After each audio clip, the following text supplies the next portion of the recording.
So all the institutions we find here have been founded in the early 60s. The first was Tokyo. It was in 1962. Then we had Kyoto in 1963. And then we had Osaka in 1964. So each of those three institutes is just on the way to celebrate its 50 years anniversary these years. It's a story, if you just concentrate on the situation in Kansai and these two institutes, yes, both institutes were separate foundings or foundations, as you say, started as normal Goethe institutes with language courses, of course. German classes are one of the most prominent and important things of the Goethe Institute. Then, of course, cultural events. Yeah, we have a rich history of cultural events start with classical things, but also avant-garde arts. We have a lot of avant-garde arts in the 70s. And both institutes, because they came very close together and for the reason of becoming a little bit more economically, they have been combined into a Goethe Institute Kansai for a couple of years. But in the very end, and this is our final solution, we thought it would be very useful and more effective to see both institutes in Osaka and Kyoto as two phases of the Goethe Institute in Kansai. That would be perhaps the best explanation. So, what the present state is concerned, we have now Osaka concentrating on language that has been turned from the old Goethe Institute, Kyoto, with a multi-purpose program like language and program culture, etc., into Villa Kamogawa, what it is now. And the idea is to make it distinctly different from the institute in Osaka and to make it unique in East Asia, because we are the only arts residency now the Goethe Institute is running. But also still going on using our very nice facilities, especially the hall we have down there for classical programs. That also can be classical music or can be lectures or whatever. So in the meantime, both institutions are separated by administration. One administration is in Osaka, the other administration is here. But what the variety of offers is concerned, I regard both institutes as different angles of the large program of the Goethe Institute. It's the only one in East Asia, and up to now it's the only artist residency in the world completely run by Goethe Institute. Kyoto is something like a myth, something for many people deeply related with the origins of Japanese culture, of course, and it reflects Japanese culture in many ways. And of course, it's mostly, if you see the people coming here, most of them, not all of them, but most of them are much concentrating on traditional features of culture. Of course, garden and design and all these fine handicraft things we get out of Kyoto here. This is very much attractive for many, especially visual artists or design artists or even architects. We started an exchange with architects, musicians as well. They are influenced by the gardens. Of course, everybody knows the relationship between Ryoanji and John Cage, so we often found the name John Cage in the applications. So, what that is concerned, Kyoto is of course very much attractive. And another thing is attractive in this city because it's not so big.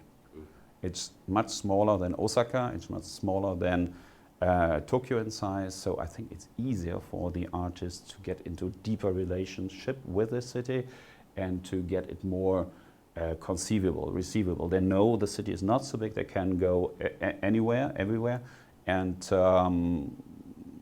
ways are not so long, so it's also not so difficult to find locations you want to go to. There is a tendency that more and more people are more interested in the area and are also interested in Kyoto. But it's not limited to this. So if there's an artist coming, he can go anywhere. Theoretically, he can go anywhere. It's a little bit more complicated to organize for the staff here because with people going outside. But from theoretically speaking, he can go anywhere. And we also have of course, Tokyo was a focus. Someone was focusing on Hiroshima. We had Hiroshima-based projects. Of course, maybe Shikoku or wherever is also very possible. Of course, a lot of the artists also go to Tokyo because they have relationships there and know people there, and then they're traveling. Well, yeah, impressive stories. Well, for me, it's always very much impressive when artists get together with Japanese artists here in this place. For example, in their residence in the second floor. One of the most interesting encounters I had was just in the very beginning, when artists often invited, or when German artists often invited Japanese artists from different fields. So all of a sudden there was a filmmaker coming up, and he was just talking to the people, just to the first bunch of artists being there. And well, he was very much surprised that these German people, they concentrated on different projects just having to do with Japanese society and society of today, problems society faces. And he adjusted many ideas very spontaneously. So it was not this reluctancy you always thought about, that perhaps as a Japanese you have to think over problems and you have to think before you start a cooperation or so. It was a German artist. It was a German artist being here, and it was, I think, also a Japanese filmmaker here, or a visual artist. It was a visual artist from Kyoto. And when he came to the residency, he immediately said, oh, well, I would like to cooperate, I would like to do something. So I think most impressive is when these foreign artists come here, and when they go to the city, they often have the impression, oh, it takes time to get into something, to get into a museum. But then they encounter a person or a Japanese artist here in this residency, and very spontaneously they fix up or they take up an idea to show something. Some artists, they also already bring some context with them. They know, okay, there are some people interested. Or the other way is, especially if you are a musician, you know, oh, there is a club scene. And we already have some partners, especially Night Cruising, for example, a label who's working in the Hokansa area to promote concerts. And these people are very active. And they know when a musician is coming here, especially in electronic music, who brings something from Germany, he's already often has a name in Japan. Another chance to meet is, and this is often very helpful, our kick-off meeting in the beginning, because we have something, it's called Kick-Off Kamogawa, and it starts on the... Kind of presentation. Yeah, it's a kind of presentation in the very beginning. And for that presentation, we invite artists from all of Kansai, of course. And it sometimes happens that Japanese artists are impressed by one of these artists presenting, and they say, okay, that's nice, I want to do a lecture with you. Would you come? Okay. And then he goes on and introduces somebody else, and so on and so on. Yeah, in September we will have 4 artists again. So, you know, we have 3 periods with 4 artists each. And in September we will have a very colorful program. Doris Dörrier, of course, she is... let me see if I start with her. She's a kind of first-class German film director, very well known for films, concentrating on Japanese topics also. Awesome. See, she made 3 films with Japanese topics. And among these 3 films, there was one, I think it was shot in 2000, yes, that one. It's called Guaranteed Enlightenment or something like this. This is the title. And if you have a look at this title, close look, enlightenment, what does it mean? It does, of course, not stick to German, to European history or philosophy, but it sticks to kind of spiritual enlightenment in a temple. She shot many different scenes in a temple. One of our most prominent artists bringing Japanese content into German arts. And this is one of our important aims of this program, because a real important thing is that people concentrating on Japan here take this part of Japan or this influence of Japan back to Germany and make it part of the arts and part of the art scene in Germany. Nies Stockmann, who is a famous and very interesting stage writer in Germany, as a dramatist like him, I think this is really crucial, because normally in German drama or in German writer, we do not have so many foreign topics. I think we are still a bit lacking of interesting interesting foreign topics.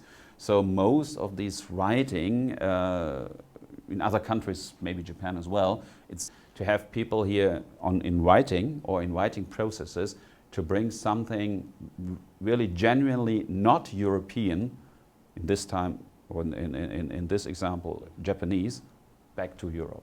I was also intrigued by that, what happened after Fukushima. So he started with Fukushima process. He was already in a residency in, I think it was in Tokyo Wanderside, just supporting him for a stay in 2012, I think. And he already brought some sketches, ideas, writings with him from that, and he wants to continue this in autumn. So I think he already has something. Yeah, and music, of course.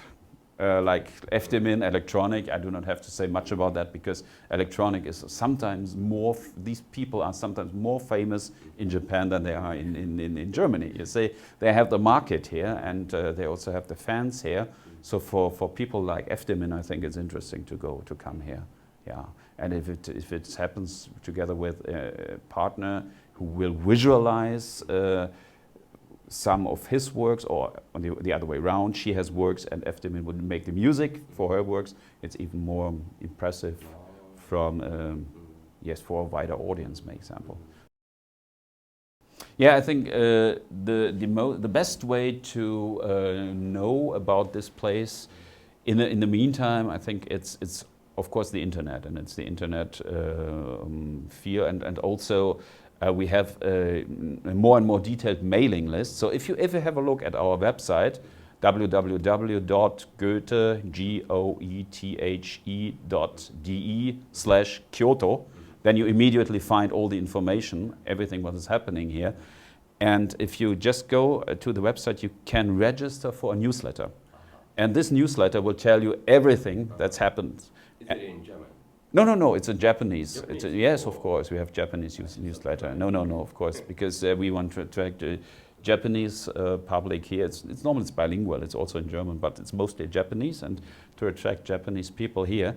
So all the information on Villa Kamogawa is available in Japanese on the website and in the newsletter and in the mailing lists as well. I think this is still the best way. And of course, there's a second thing we are much interested in.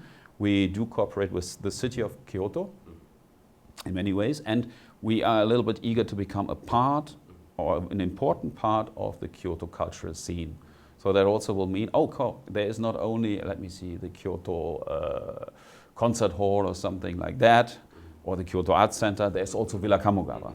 And they can go here, especially if they're interested in foreign programs, in Germany-related programs, like they go to Art Center or they know to go to the well-known parts of the Kyoto culture scene. Yes, exactly. So this is exactly another thing. So we do not think that this is a separated German place that is with no relation to the surroundings. I just think it the other way around. It is a place, a part of the Kyoto art scene, and this is the most important thing. It's more important than to stress or to emphasize that it is a German institution.